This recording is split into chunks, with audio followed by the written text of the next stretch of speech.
Hey everyone. Tonight we begin in a freight car rattling through a wasteland of ice and ash where breath freezes on your eyelashes and hope is rationed to a single crust of bread. You've heard whispers of Soviet prison camps, stories of cruelty and despair. But the real Gulag. It was an empire built on silence, fed by fear, and relentless as the northern wind. This isn't just another chapter in Russia's history.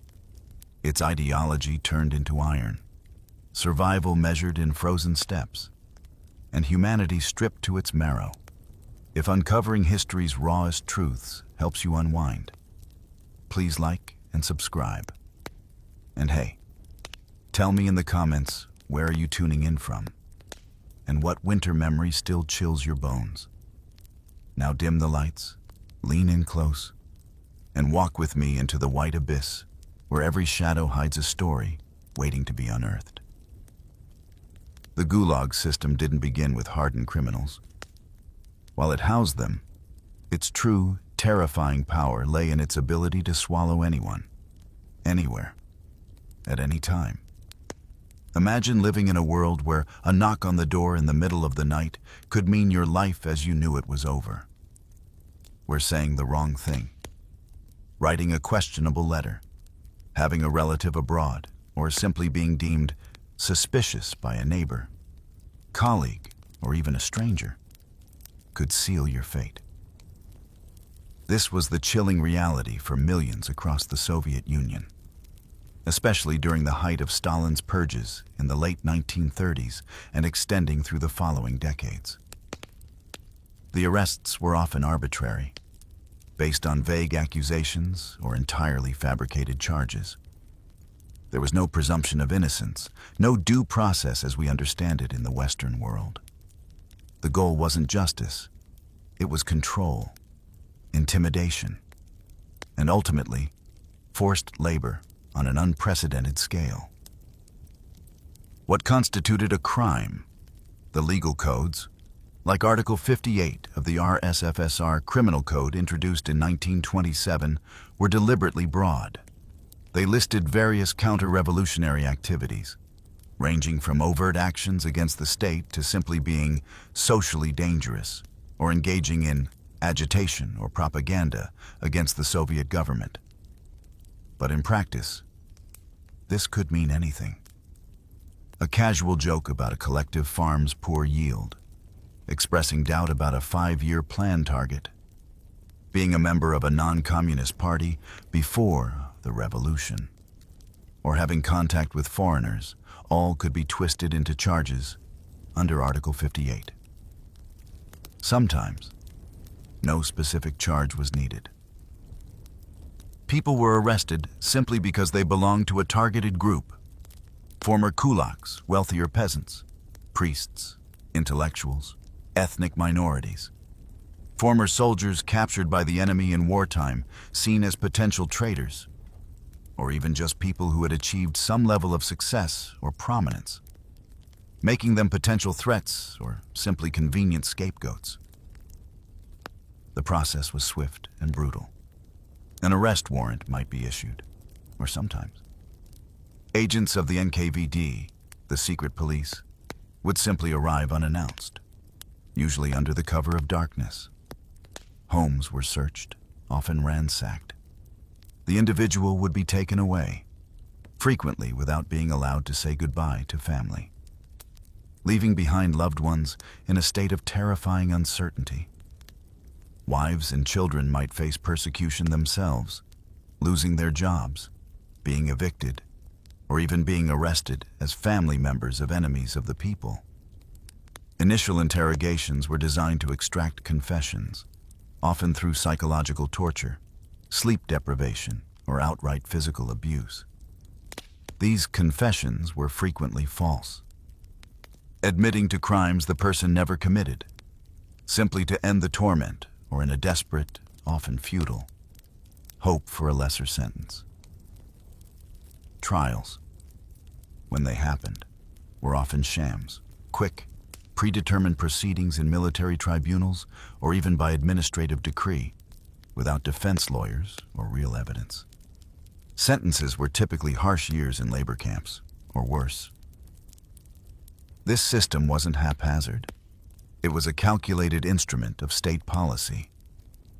While terror was a byproduct, the primary strategic objective of the Gulag, particularly from the late 1920s onward, was economic. Stalin's ambitious 5-year plans aimed to rapidly industrialize the Soviet Union, transforming it from a primarily agrarian society into a global industrial power. This required massive infrastructure projects, canals, railroads, mines, factories, logging operations. These projects demanded an enormous, easily controlled, and expendable labor force. And that's precisely what the Gulag provided. By arbitrarily labeling millions as enemies of the state, the government acquired a massive workforce, millions of men and women who could be deployed to the harshest, most dangerous, and most remote corners of the country. They were forced to work in extreme conditions, with minimal food, clothing, or medical care, building the foundations of the Soviet industrial state quite literally on their backs. The Gulag became an integral part of the Soviet economy. It provided cheap labor for extracting valuable resources like gold, timber, and coal in remote areas where free labor was scarce or impossible to attract.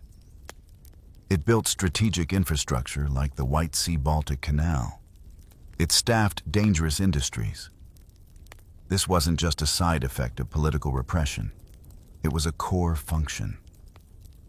The arrests fed the camps, and the camps fed the 5-year plans. It was a brutal, self-perpetuating system where human beings were reduced to mere units of labor, their lives valued only for the work they could perform before they perished. The sheer scale is staggering. By the late 1930s, estimates suggest millions were incarcerated in the Gulag. Each arrest tore a hole in families, removed skilled workers from the general economy, often replaced by less skilled, exploited labor, and instilled a pervasive climate of fear that stifled dissent and independent thought. People learned to be silent, to be cautious, to trust no one, because the next knock on the door could be for them, their neighbors, their friends, or their family. The arbitrary grip of the state could tighten around anyone, pulling them into the shadow empire of the Gulag. Arrest was just the beginning of the nightmare. For those sentenced to labor camps, the next ordeal was the journey itself, often spanning thousands of miles across the vast Soviet landscape. This wasn't a comfortable passenger trip. It was a brutal, dehumanizing transfer in what prisoners came to call Stolopin cars, after the infamous prison wagons used in Tsarist times, or simply cattle cars adapted for human transport. Imagine being crammed into a metal box, sometimes with dozens, even 100 other people.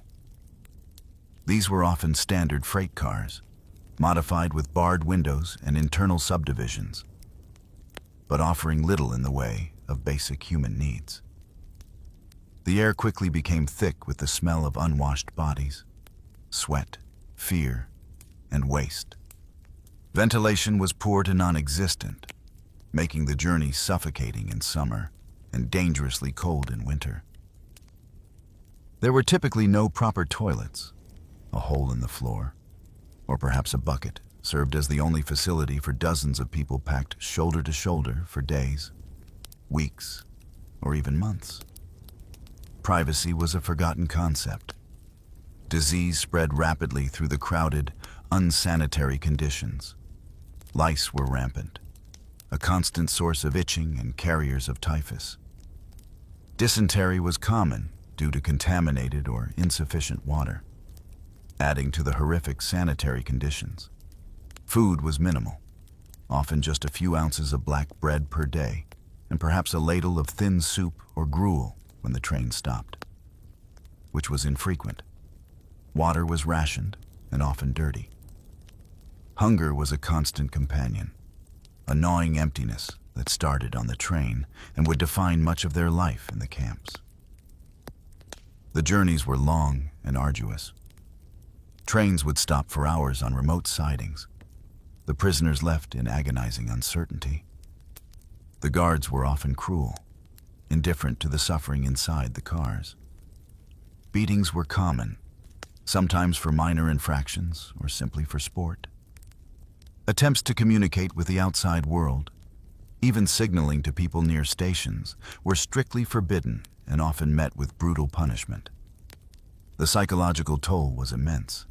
Stripped of their possessions, their identity, their freedom, and their dignity, prisoners were reduced to a state of utter helplessness. The constant rattling of the train, the lack of sleep, the hunger, the cold, the fear. It was a deliberate process of breaking the individual down, preparing them for the harsh realities of the camps. For many, the train ride was the final journey.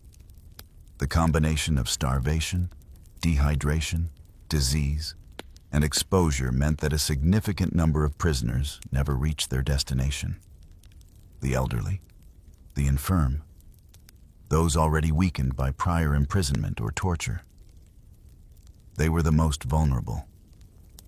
Bodies were often simply removed from the train cars at stops along the way and buried in unmarked graves next to the railway tracks. Imagine arriving at the camp having already witnessed death, having endured unimaginable suffering, having lost any last shred of hope. The train ride was not just transportation.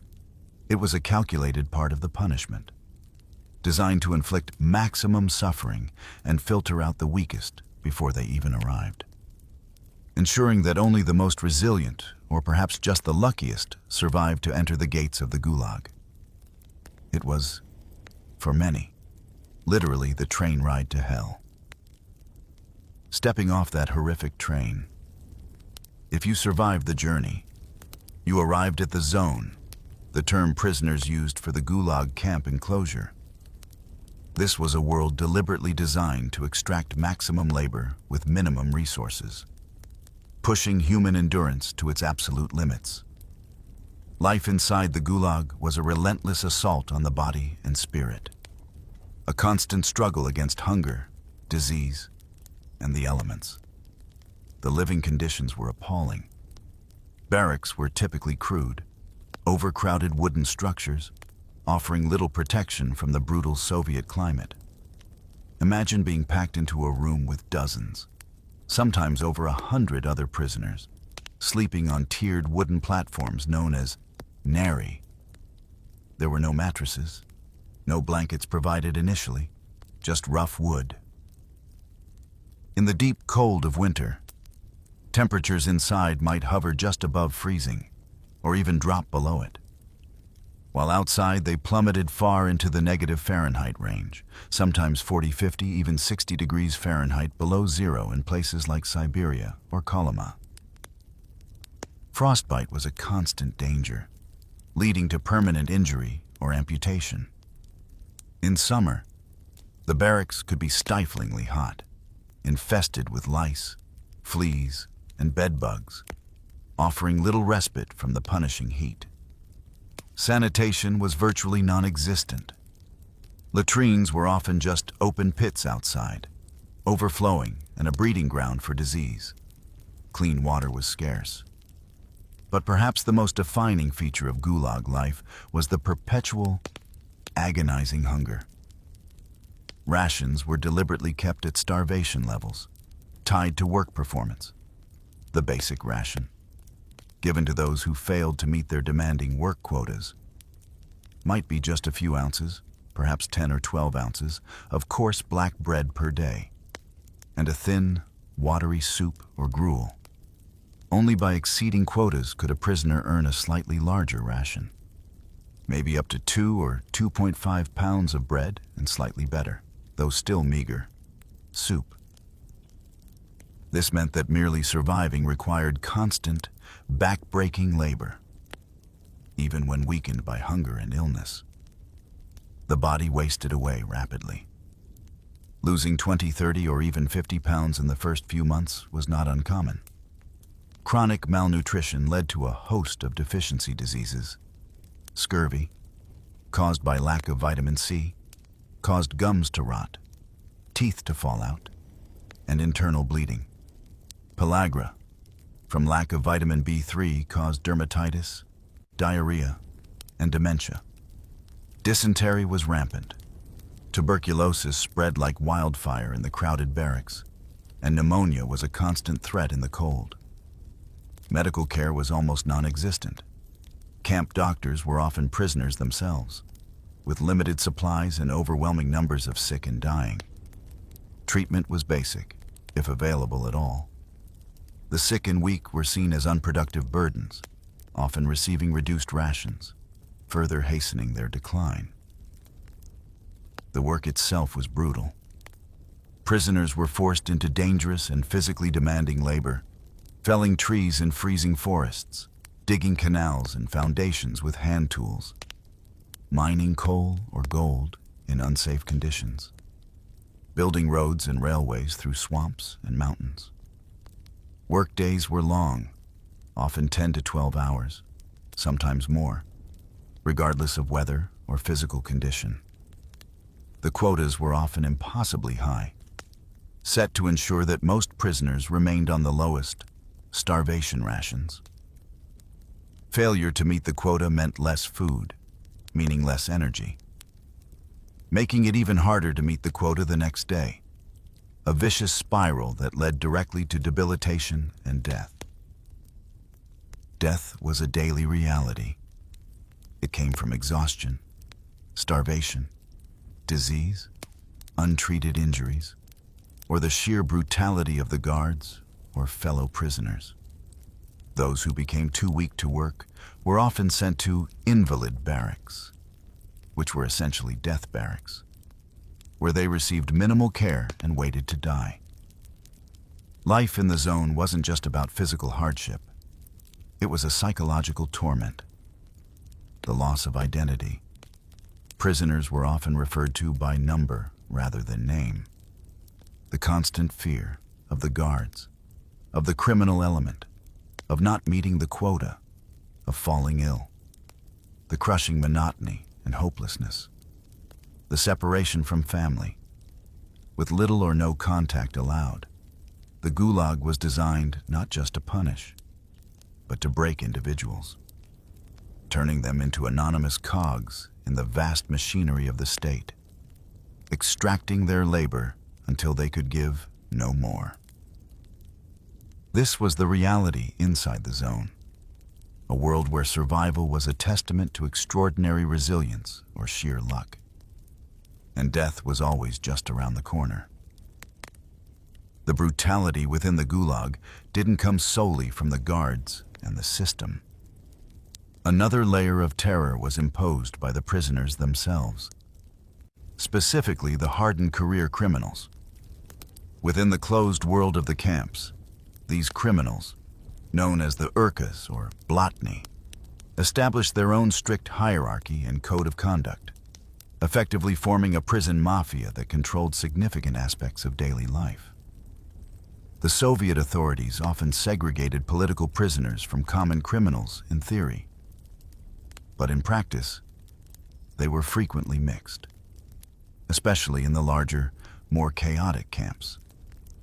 And the criminals, often more experienced in prison life and certainly more ruthless, quickly asserted their dominance over the political prisoners, who were typically intellectuals, peasants, workers, or others with no prior experience in the criminal underworld. The urkas lived by a specific set of rules, the thieves' law, Vorovskoy Zakon. This code forbade cooperation with the authorities, involvement in politics, or any form of legitimate work or personal relationships outside their criminal circle. It emphasized loyalty to fellow criminals and absolute ruthlessness towards everyone else, particularly the friars friera, the political prisoners, and others who weren't part of the criminal fraternity. Because they refused to work, their code forbade it. The Urkas survived and thrived by preying on the working prisoners. They controlled the black market within the camp, trading stolen goods, extra rations extorted from others, and contraband. They gambled, often betting clothing, food, or even other prisoners. They effectively ran their own system of coercion and exploitation within the camp's walls. The most valuable commodities were food and clothing. Urkas would routinely steal rations from political prisoners, especially the small, hard-earned extras received for meeting quotas. They would take warmer clothing, boots, or any other possession of value. Refusal to comply could lead to brutal beatings, stabbings, or even murder. The camp administration's attitude towards the criminal element was complex and often facilitated their power. Sometimes, guards used the Urkas to control the larger prisoner population, setting them against the political prisoners who were seen as more dangerous ideologically. By allowing the criminals a degree of autonomy and control over the internals of the camp, the administration maintained a system of internal policing that required less direct effort on their part, while also creating division and fear among the prisoners, preventing unified resistance. Political prisoners lived in constant fear, caught between the brutal authority of the guards and the predatory violence of the criminals. They were forced to navigate a treacherous social landscape, trying to avoid attracting the attention of either group. Getting assigned to a work brigade controlled by Urkas was a death sentence for many, as the criminals would often take the better jobs, the easier tasks, and the majority of the food earned by the brigade's labor, leaving the political prisoners with the hardest work and the smallest portions. This system of internal terror added another layer of suffering to the already unbearable conditions. It meant that, even within the shared misery of the Gulag, there was no solidarity, no sense of common cause against the system. The criminals, through their violence and control, effectively became junior partners in the oppression, doing the dirty work of further dehumanizing and exploiting the working prisoners, ensuring that survival was a constant battle against both the state and a brutal criminal underworld. The law of the prison mafia reigned supreme in the shadows of the watchtowers, while the horrors of the Gulag afflicted both men and women. Female prisoners faced a unique set of challenges and abuses that added a crushing double burden to their suffering. Women were arrested for the same arbitrary crimes as men, sometimes for their own perceived political offenses, but often simply because they were wives, mothers, or daughters of men who had been declared enemies of the people. Once inside the system, they were subjected to the same brutal work regimes as men. Women were forced to fell trees in freezing forests, build railways, dig in mines, and perform other heavy labor that was physically devastating. They worked alongside men, enduring the same starvation rations, the same inadequate clothing, and the same deadly cold and heat. But beyond the physical demands, women were acutely vulnerable to sexual exploitation and abuse. The camp environment was overwhelmingly male-dominated, both among the guards and the majority of prisoners. Both groups often viewed female prisoners as commodities. Guards sometimes demanded sexual favors in exchange for minor concessions, slightly better food, lighter work, or simply protection from others.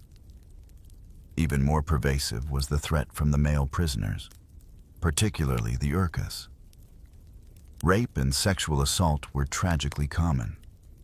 To gain some semblance of protection, many women were coerced into informal, temporary relationships with male prisoners, often powerful criminals or camp officials, in what were chillingly known as Gulag marriages.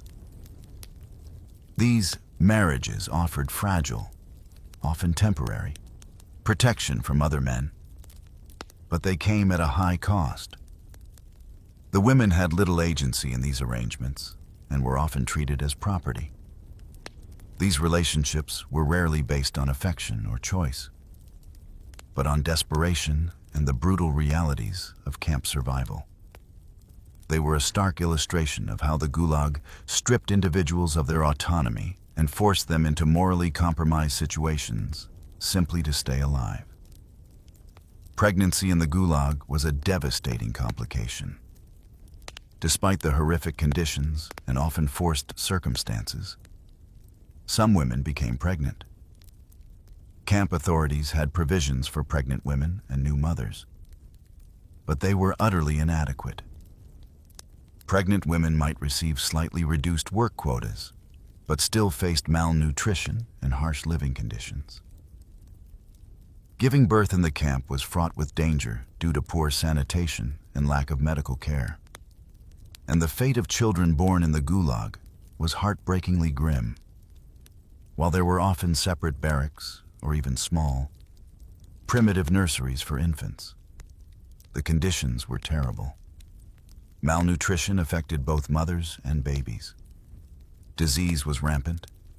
Infants were highly susceptible to the cold, the lack of hygiene, and the overall harsh environment.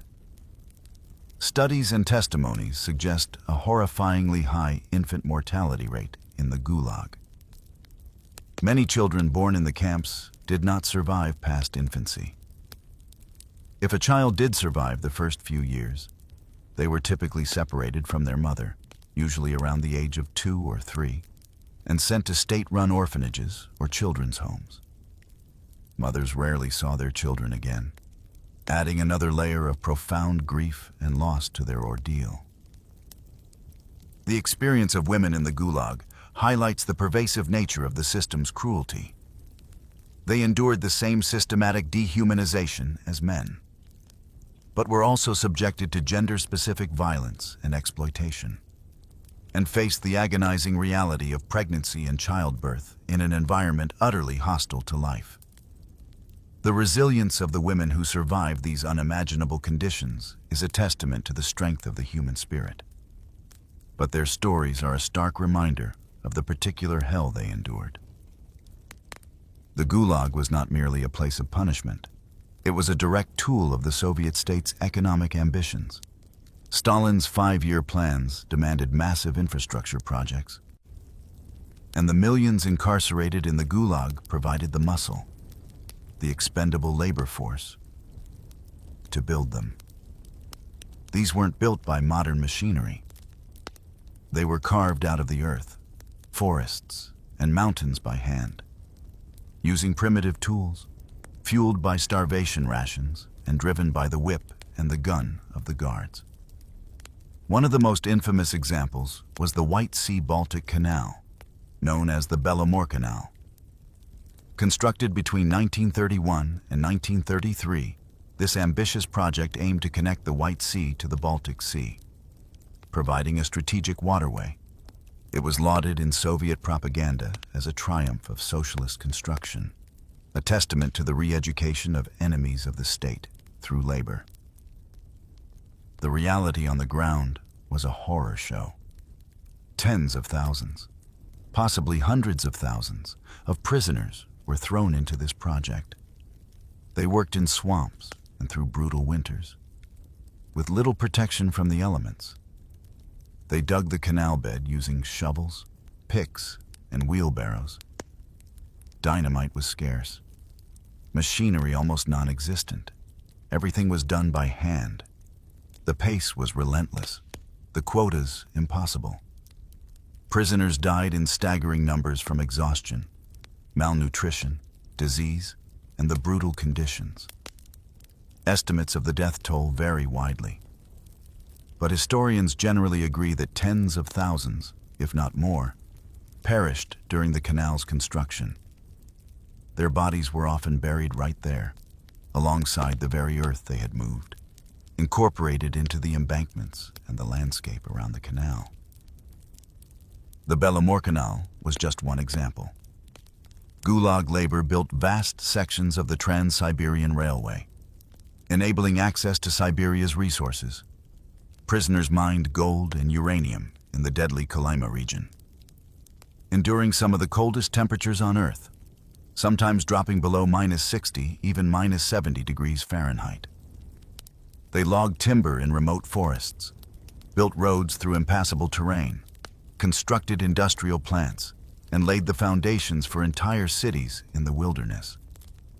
These were great projects in the eyes of the state, symbols of Soviet power and progress. But for the men and women forced to build them, they were instruments of death. The official narrative spoke of prisoners being reforged or re-educated through labor, transforming them from enemies into productive citizens. This was a cynical lie used to justify the brutal exploitation and mass death. The goal was labor, cheap and disposable. Today, the infrastructure built by Gulag labor remains a part of the landscape. Tourists might travel on roads, railways, or even canals that were constructed on the backs of millions who suffered and died. Underneath the concrete and steel, beneath the waters of the canals, lie countless unmarked graves. Historian Anne Applebaum, in her Pulitzer Prize-winning book on the Gulag, noted the chilling reality that many Soviet cities were built upon unmarked graves. The victims of the Gulag literally became the foundation stones of the state that imprisoned them. These massive projects, celebrated as achievements of the Soviet system, stand as silent, grim monuments to the millions of lives consumed by its insatiable demand for forced labor. They were projects built on bones. For every prisoner in the Gulag, the thought of escape must have been a constant, burning ember of hope, a desperate fantasy in the face of unimaginable despair. But the reality was that escape was not just difficult, it was almost impossible. The geography of the Gulag system itself was a formidable prison wall. Camps were deliberately located in the most remote, inaccessible regions of the Soviet Union, places like the frozen north, the vast Siberian taiga, the Kazakh steppes, or the Far Eastern wilderness. Even if a prisoner managed to get past the camp's internal security, the watchtowers, the barbed wire fences, the armed guards, the guard dogs, they faced a truly terrifying external environment. The sheer scale of the distances was immense. To reach a populated area, let alone a border or sympathetic territory, often required traversing hundreds, even thousands, of miles of untamed wilderness. This landscape was hostile in every season. In winter, temperatures could be lethally cold, dropping far below 0 Fahrenheit for weeks on end. Blizzards could disorient and bury. In summer, swamps, dense forests, biting insects, and lack of potable water posed different, but equally deadly, challenges. Finding food and shelter in the wilderness was a monumental task for someone weakened by years of malnutrition and labor. Rivers were major obstacles, often swift and icy. Swamps could trap and drown. Navigation without tools or knowledge of the terrain was nearly impossible. Beyond the natural obstacles, there was the constant threat of recapture. The Soviet state maintained extensive security measures designed specifically to prevent escapes. There were internal camp patrols, external security perimeters around the camp zones, and a vast network of border patrols and internal security forces across the country. Local populations in areas surrounding the camps were often incentivized or coerced into reporting any suspicious individuals. Railways and roads were closely monitored. Anyone appearing in a populated area who looked like a recent escapee, emaciated, wearing ragged camp clothing, unfamiliar with the local area, would immediately attract suspicion and likely be apprehended. The odds were so stacked against escape that most prisoners didn't even seriously consider it.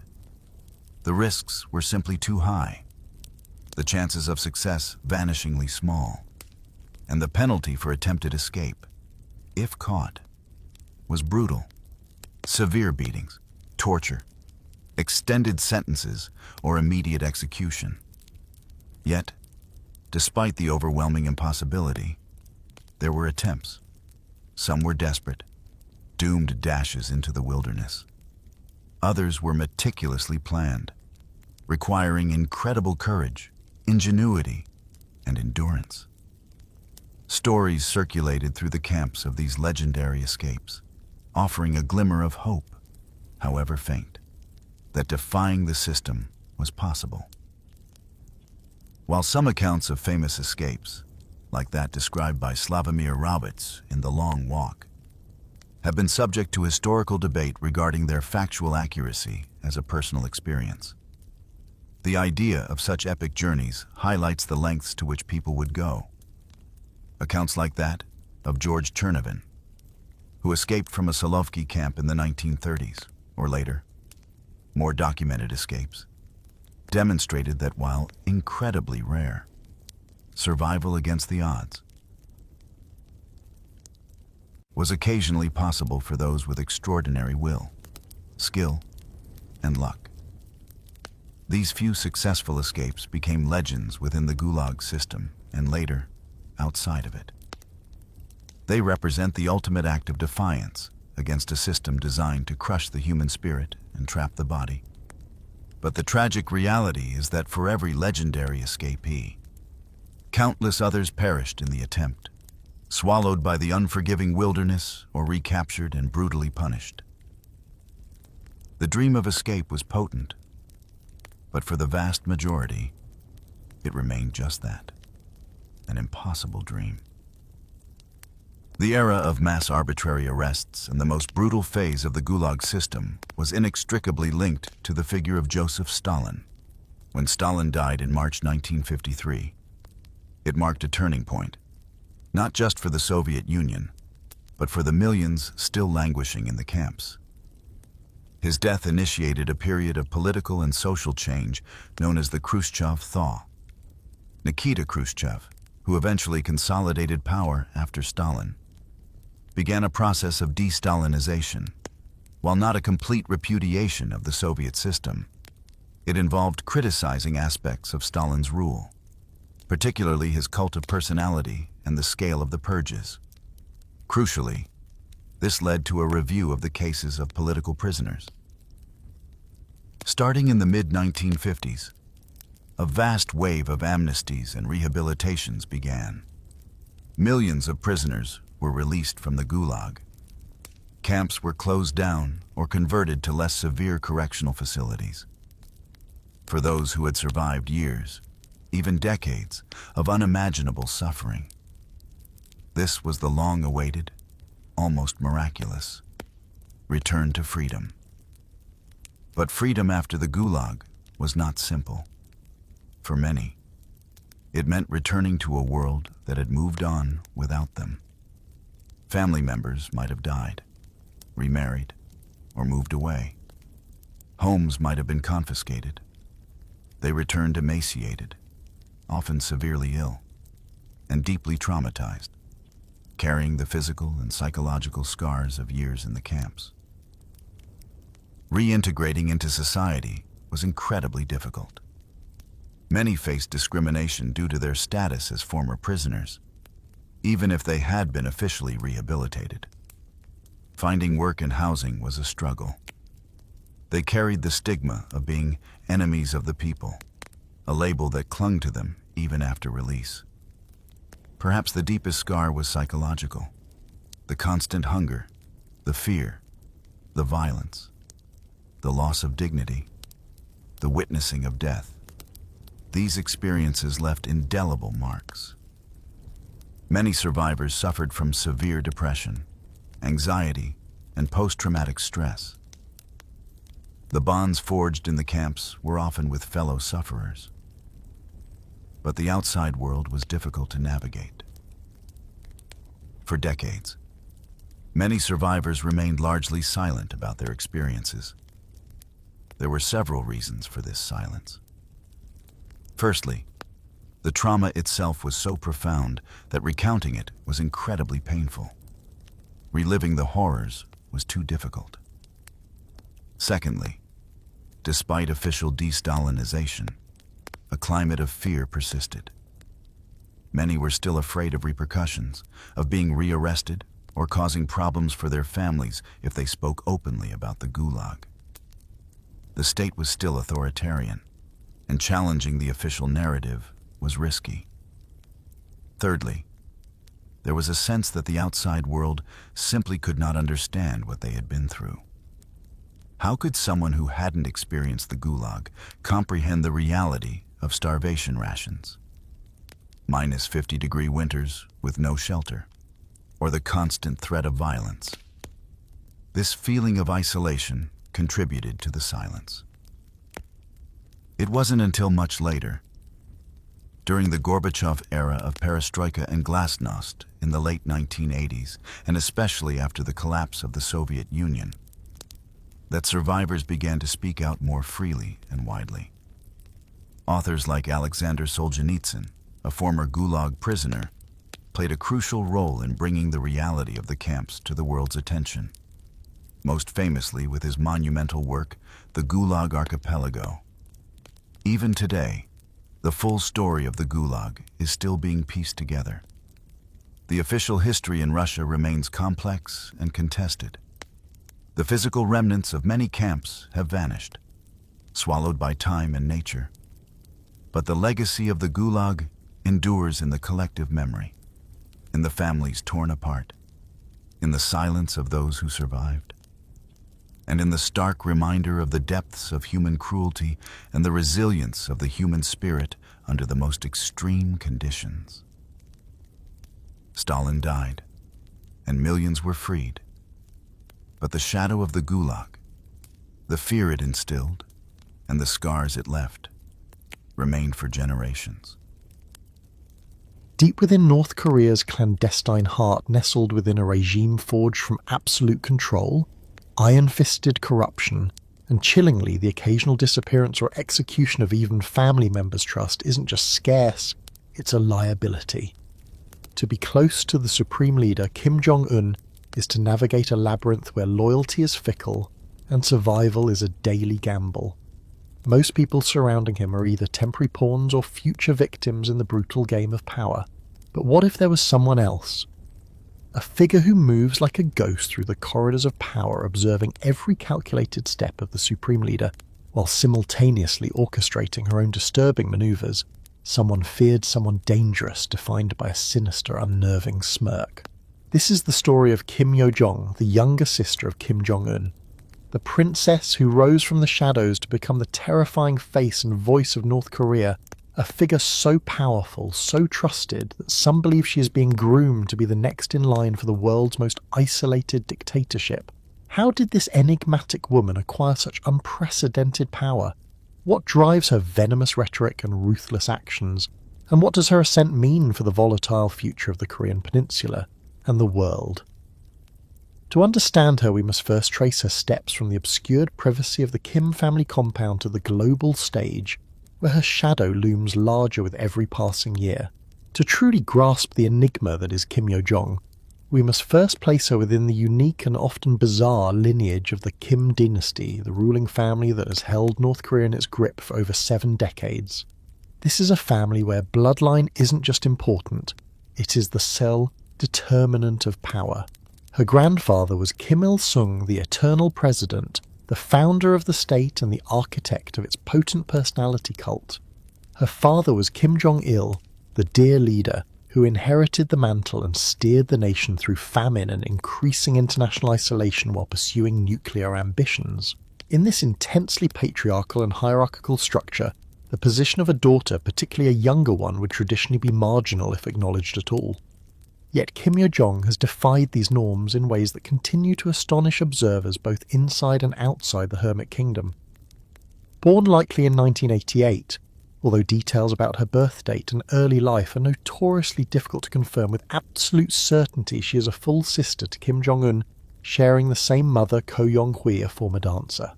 Their childhood was one of extreme privilege and profound isolation, shielded from the hardships faced by the vast majority of the North Korean population. access to the Kim family's inner circle was restricted to a loyal few. One of the most well-known accounts of their younger years comes from Kenji Fujimoto, the pseudonym used by a Japanese sushi chef who served Kim Jong-il's family for over a decade. Fujimoto's memoirs provided rare, if sometimes sensationalized, glimpses into the private lives of the young Kims. He recalled Kim Yo-jong being referred to as Princess by her family from a tender age. This simple nickname speaks volumes about her privileged status within the family compound and hints at a level of affection and importance that went beyond that of a typical child in even the North Korean elite. She was reportedly close not only to Kim Jong-un, but also to their older full brother, Kim Jong-chol. However, it was Kim Jong-un the brother, just a few years her senior and destined for leadership, with whom she shared a particularly close bond. This closeness was forged during their formative years, including a period spent abroad receiving an education. Much like her brother, Kim Yo-jong attended school in Switzerland around the same time, reportedly under assumed names to conceal their true identities. While details are sparse, this shared experience in a foreign country away from the rigid confines of Pyongyang would have undoubtedly deepened their connection and provided them with a unique perspective, however limited, on the outside world. This period of shared experiences away from the prying eyes of the North Korean court likely cemented a bond based on mutual reliance and shared secrecy that would prove invaluable in the years to come. Kim Yo-jong's first hesitant steps into the public eye occurred around 2009, a period marked by the failing health of their father, Kim Jong-il. As Kim Jong-un was increasingly being positioned as the heir apparent, his younger sister began making discreet appearances, often accompanying her father or brother at official events. At this point, her name was not widely known to the outside world, and her specific role remained shrouded in secrecy. She was simply a young woman occasionally glimpsed near the centres of power. However, it was at the end of the elaborate days-long funeral ceremony for Kim Jong-il in December 2011 that Kim Yo-jong offered the first compelling public hint of her unusual standing.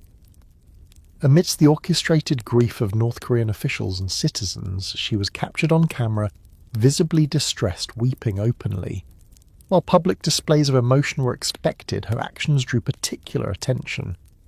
In a moment that defied the strict protocol and rigid control characteristic of such solemn, state-managed events, reports indicated that Kim Yo-jong actually left the eulogy ceremony partway through, overcome with emotion.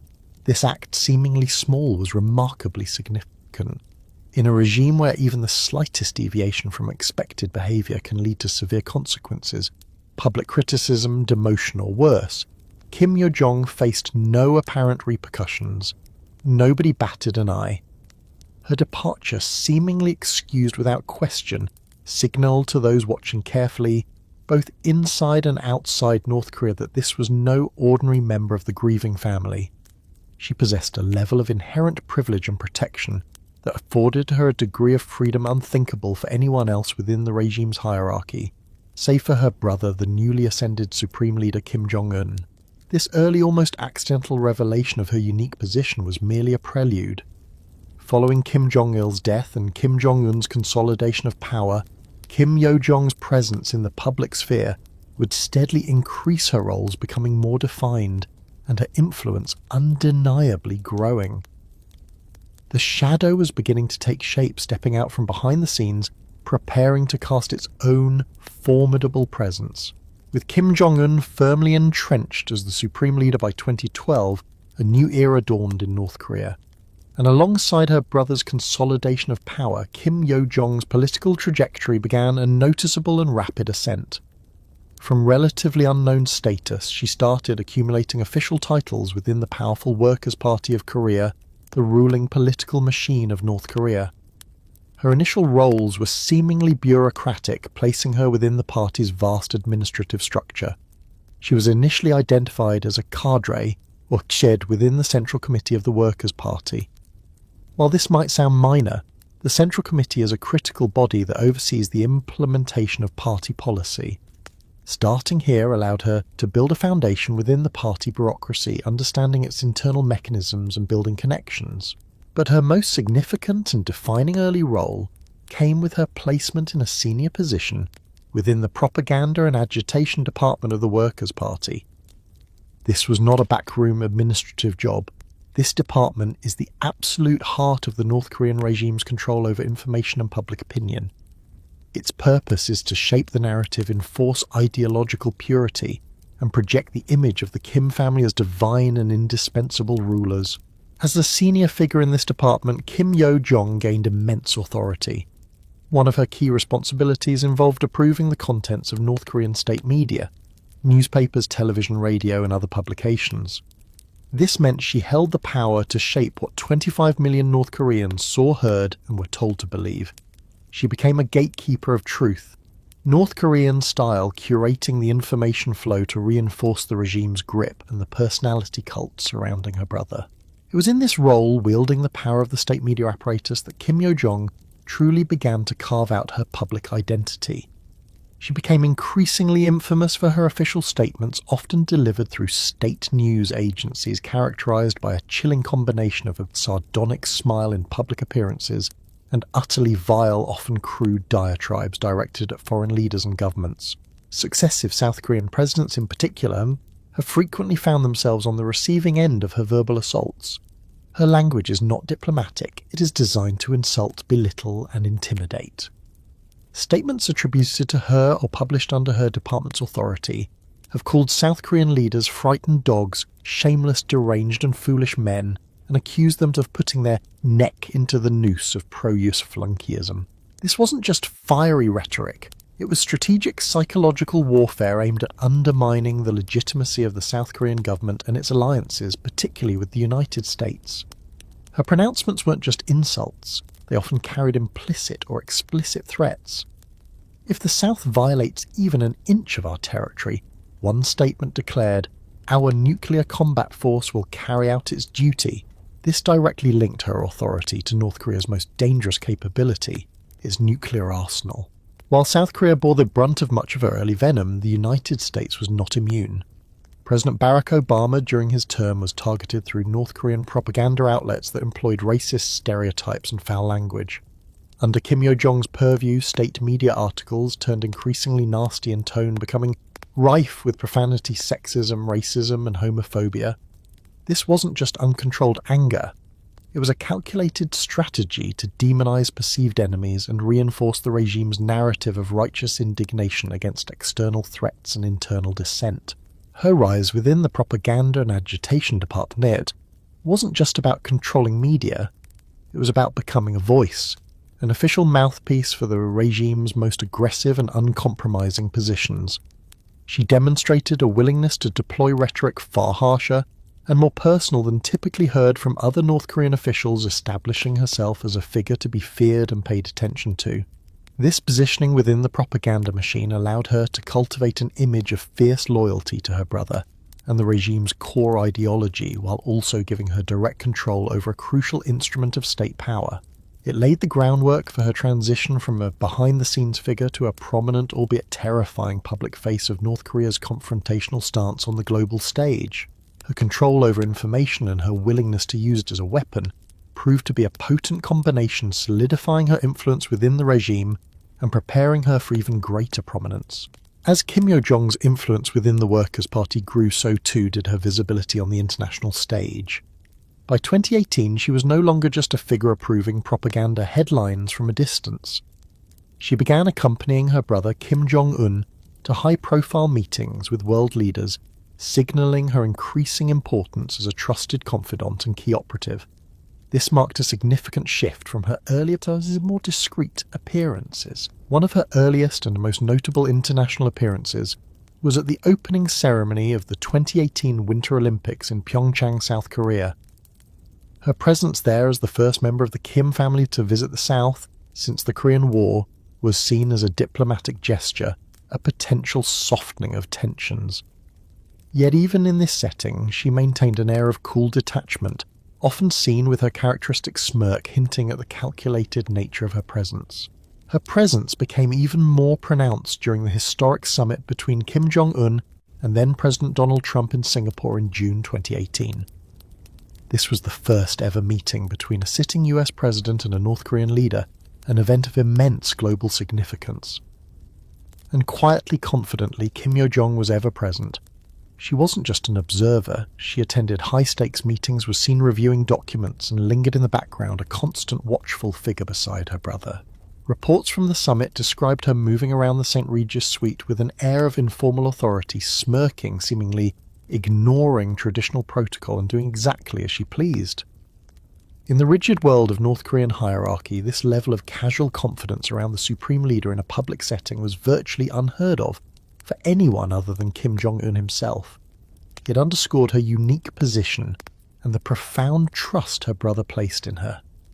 She wasn't just a sister, she was a political force in her own right, operating with an unprecedented degree of freedom within the system. However, amidst the calculated diplomatic manoeuvres and carefully curated appearances on the world stage, the dark reality of the regime Kim Yo-jong served and indeed helped to shape remained starkly evident. While she presented a sophisticated if unsettling public face, the true nature of North Korea's brutality continued to surface. One of the most tragic and widely publicized examples is the case of Otto Warmbier, an American college student. In January 2016, Otto Warmbier, a bright student from Ohio, was arrested in Pyongyang during a tourist trip. His alleged crime, attempting to steal a propaganda poster from a hotel. After a brief sham trial, he was sentenced to 15 years of hard labour. 17 months later, following the intense diplomatic pressure, he was released. But he was returned to the United States in June 2017 in a state of unresponsive coma, having suffered severe neurological damage. He died just days after his return, never having regained consciousness. Medical examinations in the United States indicated he had suffered severe brain injury consistent with cardiopulmonary arrest while in North Korean custody. The precise circumstances remain unclear, but the US government and Otto's family hold North Korea directly responsible for his death. A US federal court later found the North Korean government liable for his torture and death, awarding over $500 million in damages, though. Collecting such a judgment from North Korea is practically impossible. For many, including Otto's father, Fred Warmbier, the tragedy highlighted the regime's casual cruelty and complete disregard for human life, especially that of foreigners who violate their strict rules. Mr. Warmbier has been vocal in seeking accountability, and in his grief and anger, he has pointedly implicated those he believes are responsible. Speaking about Kim Yo-jong, he has stated with raw conviction, "I looked at her. She's evil all the way through. She is a murderer, a criminal, a thug. She just happens to be a woman." Mr. Warmbier's accusations, though not legally proven against Kim Yo-jong, specifically resonate with a chilling reality. Power, particularly in authoritarian regimes, is often exercised in the shadows. Decisions made behind closed doors by figures less visible than the supreme leader can have devastating life-altering consequences for individuals. From secret police and intelligence operatives enforcing the regime's will to powerful political figures operating behind the throne. It's not always the most prominent faces who orchestrate the greatest threats. And this concept of hidden influence and control isn't confined to the palaces of dictators. In our modern digital world, it takes on new forms. You might not realise it, but your personal information, your name, your email address, even your phone number, could already be circulating in ways you never intended. Data brokers are companies that collect vast amounts of personal data from various sources, often without your direct knowledge or explicit consent, and then sell or license that data to others. This is a modern form of surveillance capitalism where personal information, once private, becomes a commodity in a multi-billion-dollar industry. Just as a regime seeks to control information about its citizens, this industry thrives on collecting and profiting from your data. While the context is vastly different, the underlying theme of unseen forces gathering information and wielding influence from behind the scenes serves as a stark reminder of the vulnerabilities that exist when power and information are concentrated and opaque. In North Korea, this opacity protects those like Kim Yo-jong, making it difficult to assign direct accountability for the regime's horrific human rights record, including tragedies like that of Otto Warmbier. Her presence at the highest levels, combined with the regime's absolute control and brutal actions, paints a picture of a woman deeply intertwined with the oppressive machinery of the state. Kim Yo-jong's meteoric rise and apparent untouchability faced a significant test in early 2019. The second summit between Kim Jong-un and President Donald Trump held in Hanoi, Vietnam in February, proved to be a stark contrast to the optimism of Singapore. Despite extensive preparations and heightened expectations, the talks collapsed dramatically over disagreements on sanctions relief and denuclearization steps. No deals were signed, and the summit ended abruptly, leaving both sides visibly frustrated. The failure of the Hanoi summit was a major embarrassment for Kim Jong-un, who had invested considerable political capital in the process. Retreating back to the insulated world of Pyongyang, frustration turned to fury. Authoritarian regimes are not known for their leaders taking personal responsibility for failures. Instead, blame must be assigned elsewhere, and consequences are swift and brutal. Reports quickly surfaced of a significant purge within the North Korean government and military. Officials involved in the summit preparations, or those perceived as having mismanaged the outcome, reportedly faced severe punishment, including executions. While the specifics are often shrouded in secrecy and difficult to verify independently, the pattern of the Kim regime responding to setbacks with purges and displays of force is well established. Multiple aides and negotiators were reportedly held accountable, paying the ultimate price for the diplomatic failure. Amidst these reports of a political crackdown, one absence became particularly noteworthy and fueled intense speculation, that of Kim Yo-jong. For the preceding few years, she had been a constant, almost ubiquitous presence by her brother's side. At virtually every significant public event, both domestic and international. She managed his schedule, handled logistics, and was clearly his most trusted aide. Her sudden, prolonged disappearance from the public eye, stretching for several months after the Hanoi debacle, was loud. Her absence was keenly felt by observers tracking the opaque North Korean leadership. She did not attend important official functions, including a pivotal visit by Kim Jong-un to the Russian Far East to meet with Vladimir Putin. This was an event where her presence would have been expected, given her role in an international engagement and her brother's closest circle. Her absence from such a crucial diplomatic encounter seemed to confirm that even she, the favoured sister and right-hand woman, had not completely escaped the Supreme Leader's wrath or the fallout from the failed Hanoi summit. It suggested that her position, while uniquely privileged, was not entirely immune to the volatility and capriciousness of her brother's rule. But if her disappearance was noteworthy, her return was nothing short of dramatic. By October 2019, after months out of the spotlight, Kim Yo-jong burst back onto the scene in a meticulously staged photo opportunity designed to send an undeniable message.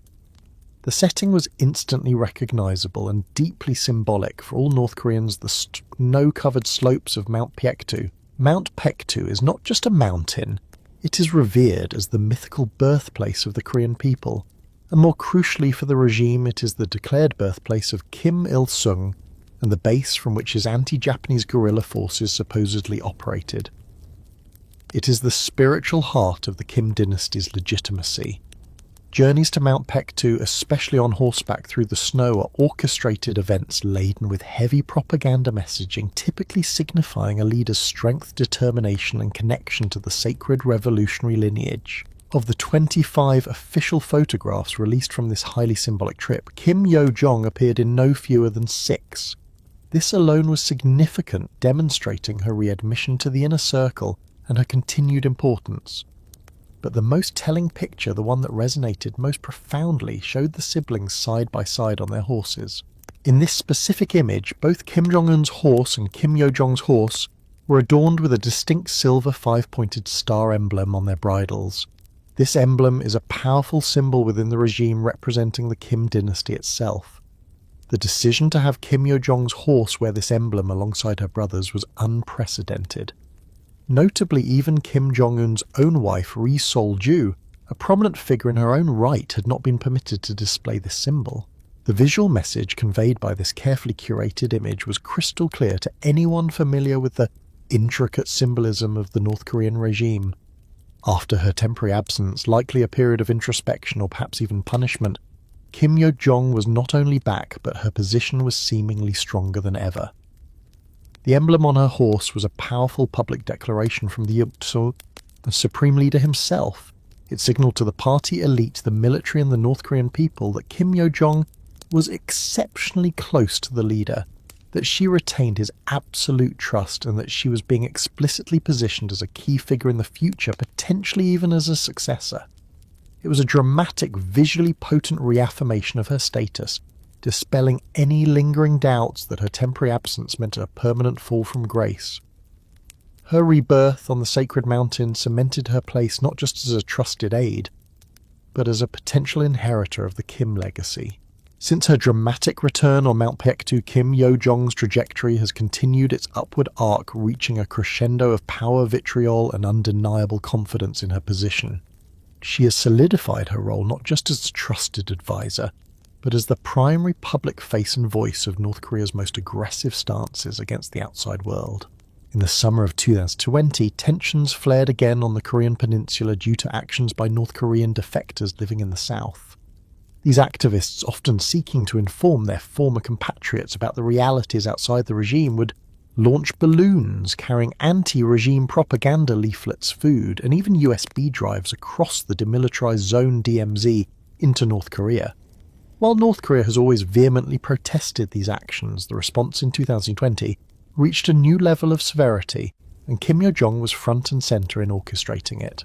She didn't merely condemn the act, she directed the state's fury squarely at South Korea, blaming the government in Seoul for failing to prevent the defectors' activities.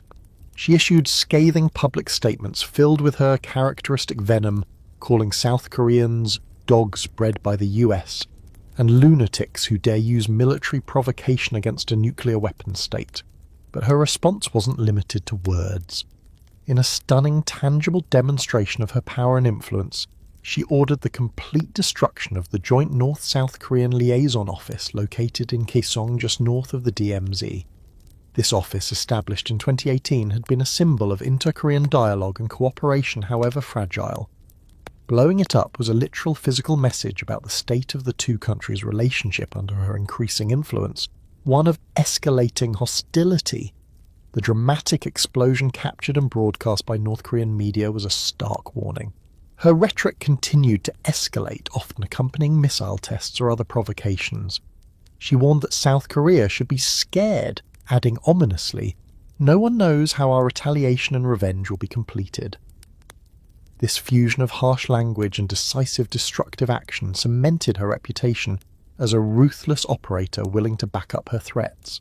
As North Korea continued to develop its nuclear and missile capabilities, Kim Yo-jong became a key figure in articulating the regime's doctrine regarding the use of these weapons. In 2022, she delivered chilling statements laying out precisely how North Korea could and would use its nuclear arsenal against the South if provoked. This wasn't just vague posturing. It was a detailed, unambiguous warning to Seoul and the rest of the world that North Korea was not only armed with nuclear weapons, but was also considering their potential battlefield use.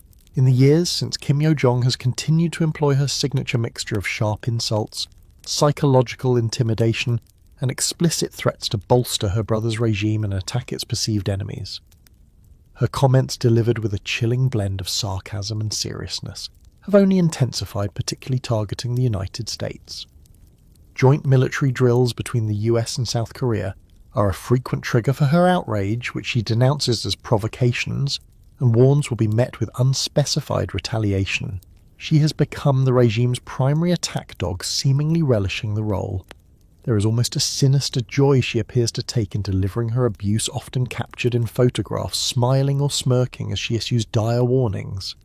Her interactions with foreign diplomats or media have been characterized by this unnerving contrast between her composed, sometimes smiling demeanor and the sheer venom of her words. She was notably sarcastic in the face of the Donald Trump administration's comments following the failed Hanoi summit, reinforcing her image as someone who is both loyal and fiercely protective of her brother's image and interests. Throughout it all, she remains a constant looming presence next to her brother, the supreme leader. While Kim Jong-un makes the ultimate decisions and holds the title, Kim Yo-jong is increasingly functioning as the regime's public face and voice to the outside world, particularly when it comes to delivering harsh messages and threats. Her pronouncements carry the weight of the regime, signalling intent and drawing lines in the sand with a brutality that leaves little room for misinterpretation. She has transformed from a relatively unknown sister into an indispensable, terrifyingly powerful figure who articulates the regime's hostility with chilling clarity. With Kim Yo-jong's power and visibility reaching unprecedented levels for a non-leader in North Korea, speculation naturally intensifies about her potential future role. In a dynastic regime where succession is paramount and health issues of the leader are closely guarded secrets, the question of who comes next is a constant undercurrent in an analysis of North Korea. Kim Jong-un is reportedly in his early 40s, but his health has been the subject of persistent rumours. Should he become incapacitated or die, the mechanism for transferring power is not as clearly defined as it was for his father and grandfather. Other potential candidates exist, although none currently possess the public profile or demonstrated influence of Kim Yo-jong. Kim Jong-un's older brother, Kim Jong-chol, is largely seen as uninterested in politics, reportedly preferring music and living a quiet life. More recently, Kim Jong-un's young daughter, Kim Ju-ae, has been appearing frequently at state events, sparking intense debate about whether she's being groomed as a potential fourth-generation successor despite her youth and the patriarchal nature of the society. However, her age makes her a distant prospect, at least in the short term. Other senior officials within the party and military hold significant positions, such as Chairman Choi Ryong-hae, the president of the Presidium of the Supreme People's Assembly. Yet historically, no one outside the Kim bloodline has ever held the ultimate power in North Korea. This makes Kim Yo-jong a direct descendant of the founder and demonstrably operating within the inner circle of power, the most compelling candidate in the event of an unexpected succession crisis. Recent events have only fueled these succession rumours. On New Year's Eve 2024, Kim Yo-jong was pictured attending an event accompanied by 2 children. While their identities were not confirmed, the image immediately sparked international speculation that they could be her children, or perhaps other young members of the Kim family appearing alongside her in a carefully choreographed moment. In a regime where every public appearance is meticulously planned for its symbolic value, appearing with the next generation could be interpreted as a subtle or not so subtle signal about her own continuity and place within the dynasty's future. Her actions, vitriol, and unwavering confidence over the past few years have cemented her status. She is not just a loyal sister or a functionary. She is a key architect and executor of regime policy, particularly its aggressive posture towards the outside world. She has cultivated an image of ruthless efficiency and unwavering loyalty, unafraid to use the harshest possible language or authorize provocative actions like the destruction of the liaison office. Her journey from the shadows of the Kim family compound to becoming the powerful, chillingly confident figure we see today is a remarkable one. She has navigated the treacherous internal politics of the regime, survived potential purges, and emerged as arguably the second most powerful person in North Korea. While Kim Jong-un remains the supreme leader, the ultimate authority figure whose word is law, Kim Yo-jong has undeniably become the regime's most visible and vocal representative on the global stage. She embodies the regime's defiance, its hostility, and its willingness to employ extreme measures. Her chillingly cheerful demeanour when delivering threats, her sarcastic dismissal of international concerns, and her constant presence at her brother's aim to paint a consistent picture of a woman deeply committed to upholding the Kim dynasty's absolute rule whatever the cost. The question remains, what does her future hold and what does it mean for the world? If she were to officially take the reins of power, whether as regent successor or co-leader, many analysts predict an even more hardline and unpredictable North Korea. Having proven her mettle in the propaganda war and demonstrated a willingness for calculated aggression, a Kim Yo-jong leadership could potentially double down on nuclear development, ramp up provocations, and intensify the already tense geopolitical landscape. Kim Jong-un may be the head of North Korea, the figurehead around whom the personality cult revolves. But Kim Yo-jong is increasingly its sharpest edge, its loudest voice, and its most ruthless implement. She is the shadow princess who has fully emerged, and the prospect of her holding ultimate power is one that sends shivers down the spine of diplomats and security experts worldwide. Heaven help the rest of us if she finally officially takes over. Quick-fire questions about D-Day. Test your knowledge. Was there really a battleship that deliberately tried to sink itself just to keep fighting? Did the Allies use an entire army of fake paratroopers made of scarecrows to fool the Nazis? And which secret elite unit risked everything in tiny submarines to choose the exact spot where American and Allied soldiers would land? If those questions leave you drawing blanks, you're not alone. D-Day was arguably the most ambitious military invasion in history, a monumental clash of forces on the beaches of Normandy. But the legendary images and stories we know, the landing craft hitting the sand, the paratroopers dropping from the sky, the desperate struggle for every inch, tell only part of the story. Beneath the surface of the familiar narrative lie incredible tales of ingenuity, deception, courage and logistical miracles that were absolutely critical to the success of Operation Overlord. These are the hidden operations, the unsung heroes and the audacious gambles that helped turn the tide of World War II. Prepare to discover 5 astonishing things you probably didn't know about D-Day, but absolutely should. Because the true story of June 6, 1944 is even more incredible than you can imagine. Imagine a warship so utterly committed to the cause of freedom, so determined to support the boots on the ground that its crew was willing to do the seemingly unthinkable, deliberately sink their own vessel. This is the story of the USS Texas, a true workhorse of the American Navy, a relic of a previous war that found itself center stage in the largest amphibious assault in history. Launched in 1914, the USS Texas, a New York-class battleship, was a marvel of engineering for her time. She was cutting edge, a symbol of American naval power, flexing its muscles on the global stage. In fact, she held the distinction of being the first American warship equipped with modern anti-aircraft guns, vital for a new age of aerial warfare, and sophisticated fire control systems that allowed her enormous guns to target with unprecedented accuracy. These technologies were revolutionary, setting the standard for naval combat for decades to come. Her early career was marked by significant historical moments. During World War I, she performed crucial escort duties, ensuring safe passage for the vital convoys across the dangerous Atlantic. She even had the honour of escorting President Woodrow Wilson to France for the signing of the Treaty of Versailles, participating directly in the shaping of the post-war world. Between the world wars, the USS Texas served with distinction not only as a fighting ship but also as a diplomatic platform. She was sometimes referred to as a flagship, hosting high-ranking commanders and serving as a symbol of American presence abroad. In 1928, she carried President Calvin Coolidge to Cuba for the Pan-American Conference, demonstrating her versatility and importance beyond purely military roles. She was a grand old lady of the fleet, a symbol of continuity and tradition. But as the world plunged into World War II, the question arose, could a ship nearly 30 years old, a veteran of one global conflict, still be effective in this new, faster, more brutal war? The answer emphatically was yes. The USS Texas underwent significant upgrades, receiving more modern radar communication systems and a formidable battery of anti-aircraft weaponry to defend against the growing threat from the skies. Despite her age, she was prepared to answer the call once more. Her date with destiny arrived on June 6, 1944. The USS Texas was assigned a critical role in Operation Overlord, positioned off the treacherous stretch of coastline known as Omaha Beach. This was one of the most heavily defended sectors, and the American troops landing here, elements of the US 29th Infantry Division and the elite 2nd and 5th Ranger Battalions tasked with assaulting the formidable cliffs of Pointe du Hoc, desperately needed heavy fire support to suppress German fortifications and break through the enemy lines.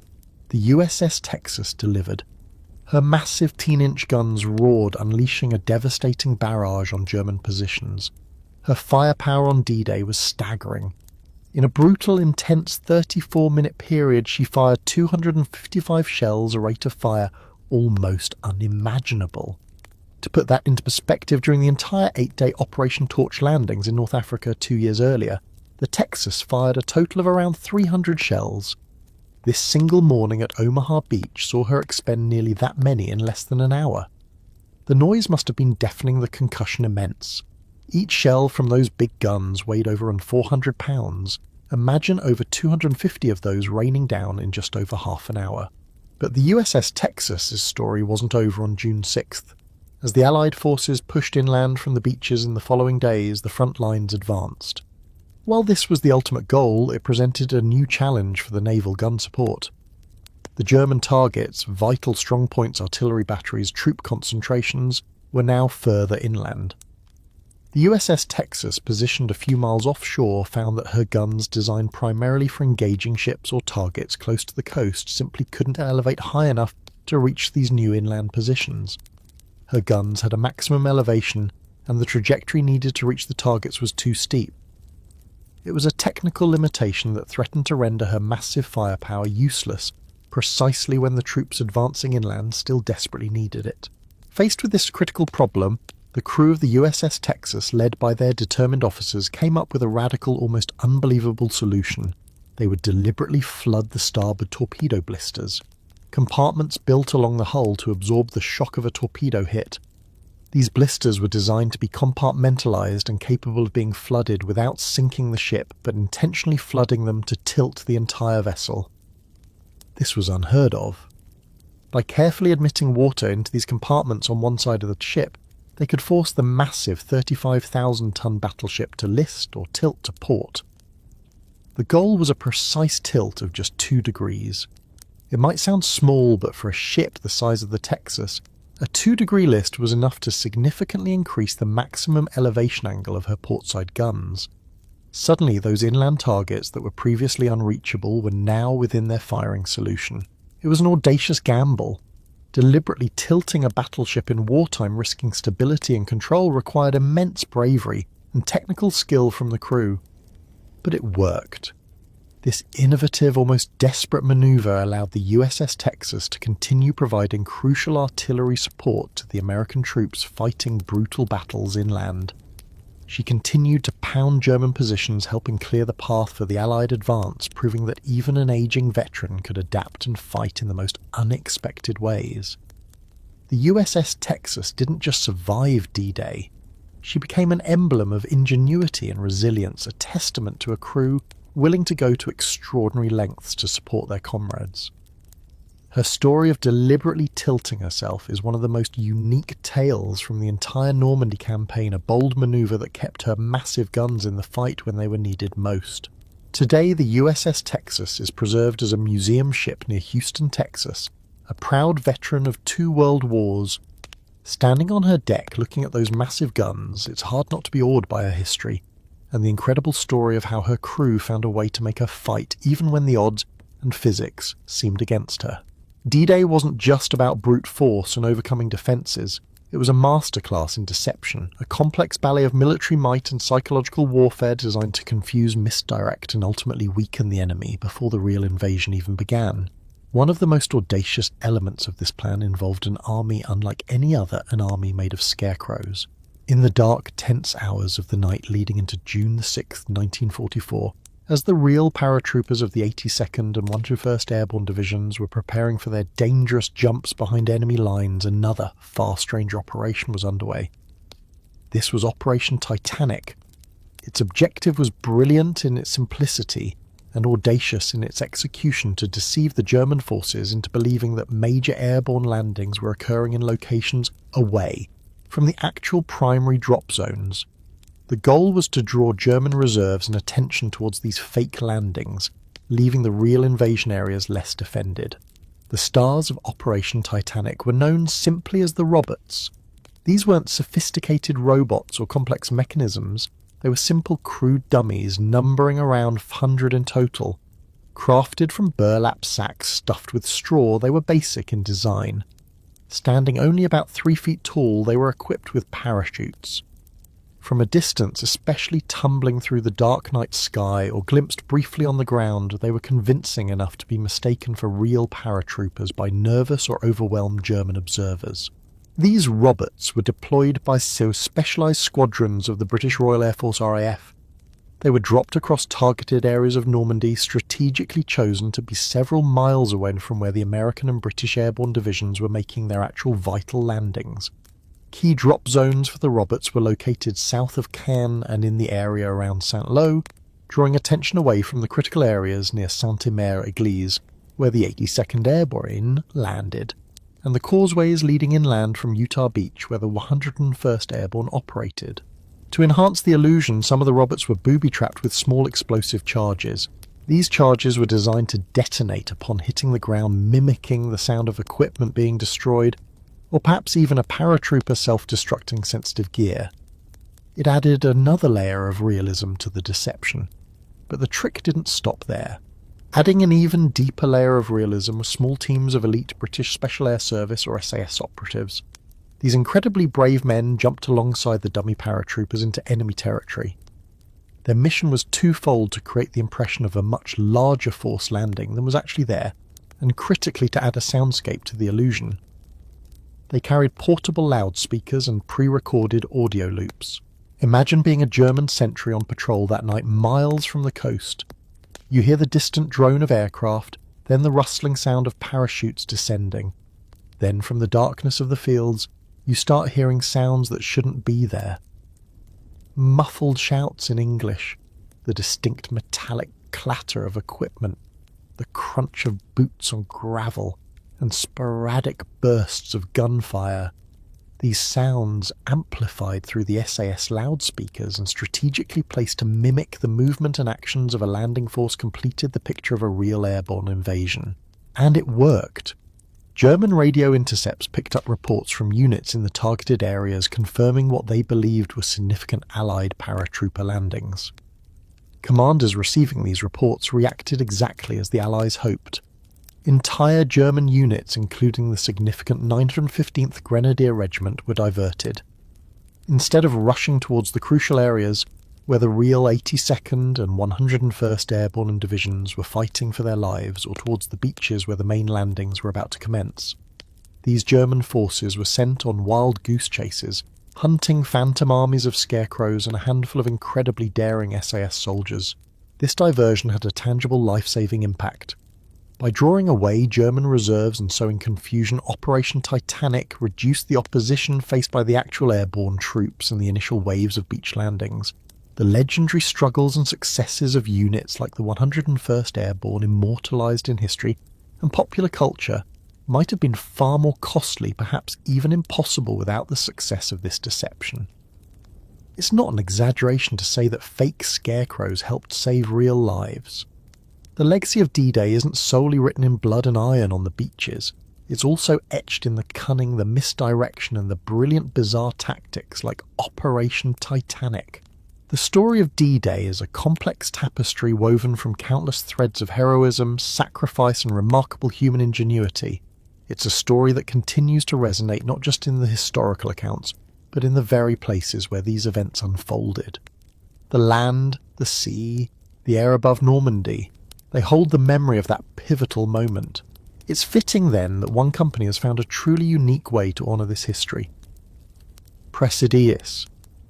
Watch Company isn't just inspired by military history, they're literally connecting their product to the past in an unprecedented way.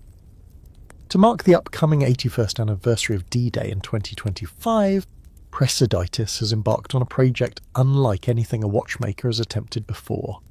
They have taken the raw steel cases for a special collection of timepieces and submerged them in the actual waters off Utah Beach. Utah Beach was one of the 5 main Allied landing zones on D-Day, a place where American soldiers fought their way ashore under intense pressure. The steel watch cases are resting there now, beneath the waves, being exposed to the same salt water, the same tides, and the same sand that countless heroes touched on June 6, 1944. They are not being artificially aged or treated in a factory.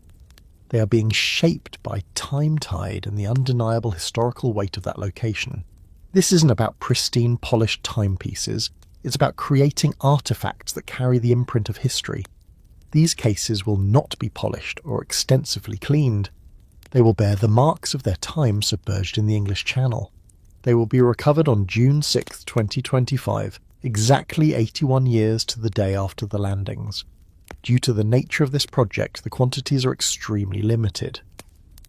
This is a unique commemoration piece, a tangible link to the past that connects the wearer directly to the very waters and shores of D-Day. A project like this simply won't happen again. If you want to own a piece of history shaped by the tides of Normandy, don't wait. Sign up now to reserve your watch using the link in the description below.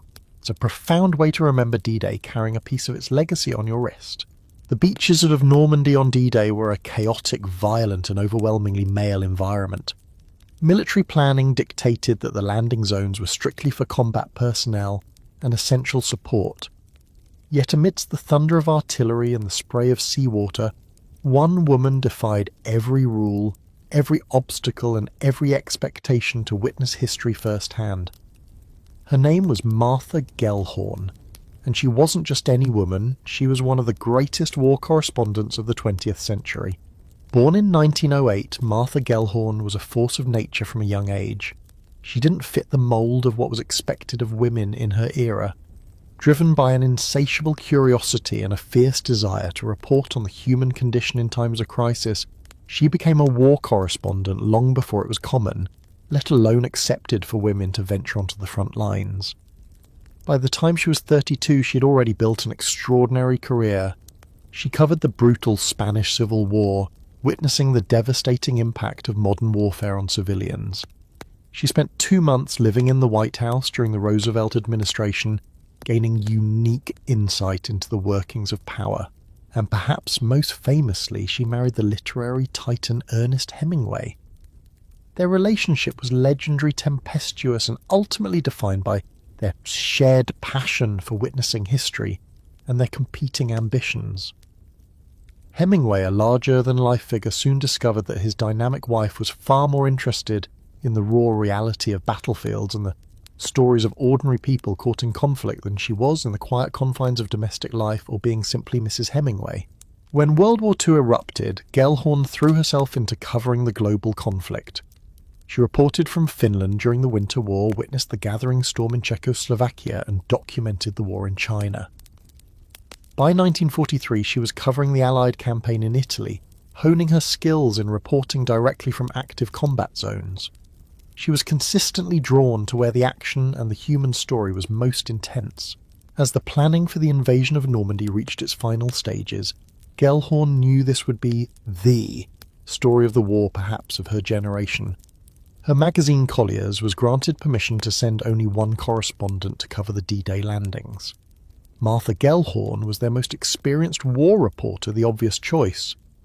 However, Ernest Hemingway, using his considerable fame and influence, lobbied tirelessly and successfully to get the coveted accreditation himself, effectively blocking Gellhorn from attending. It was a bitter blow, a professional betrayal that ignited her already fierce independence. But Martha Gellhorn was not a woman to be easily deterred, especially when told she couldn't do something. Her response was classic Gellhorn go rogue. Determined to witness D-Day, she devised a daring plan. She found a berth on a hospital ship bound for Normandy, posing as a nurse's aide. To avoid detection during the final checks before sailing, she reportedly locked herself in a toilet compartment until the ship was well underway across the English Channel. It was a risky move, risking arrest and potential blacklisting, but the lure of the story was